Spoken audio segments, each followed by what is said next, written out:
Hello and welcome back to Humans in 5. With summer on its way in the Northern Hemisphere, many of us are starting to really appreciate some sunny rays and maybe even a bit of a tan. We also know that too much sun is not great for our skin and can lead to cancer. But should we be letting the sunlight in for other reasons than just that healthy glow? In previous episodes, we talked about how lacking sunlight can cause real problems with our sleep cycles and our overall mood. But today, we'd like to focus on how our skeletons need a bit of sunny love too. There are two types of bone. Cortical bone makes up the hard shell we see externally, whilst cancellous bone is the spongy tissue on the inside of bones. Cancellous bone is made up of two types of cells. Osteoblasts are responsible for producing bone tissue, and osteoclasts clear up old bone tissue as bones grow. These cells interact with different vitamins and minerals, including vitamin D. Vitamin D stimulates the intestines to absorb calcium, which helps with bone turnover and strengthens our bones as they change and grow.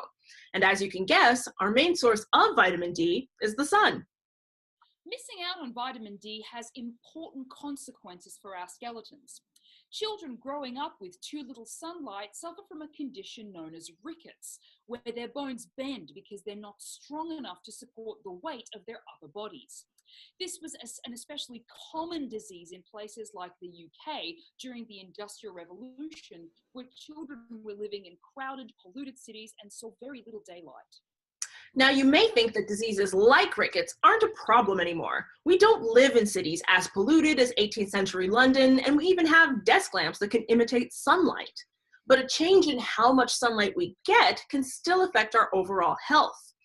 Researchers from Sweden found that a large number of adults moving from Africa or the Middle East to Sweden were vitamin D deficient as a result of a marked change in daylight hours with their move to a country that gets less sun. Our contact with sunshine is also affected by cultural preferences or practices. For example, in many cultures today and in the past, untanned skin was seen as beautiful, which increased the number of people covering their skin up and avoiding sunlight.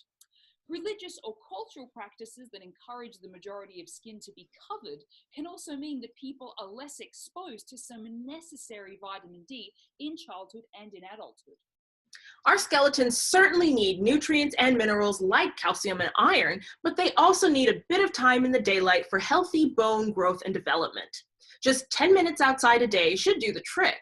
And as always, make sure to balance it out with sun protection and a hat. We hope you can get out into the sun for a little bit after this video, and we'll see you next time on Humans in 5. And don't forget to subscribe.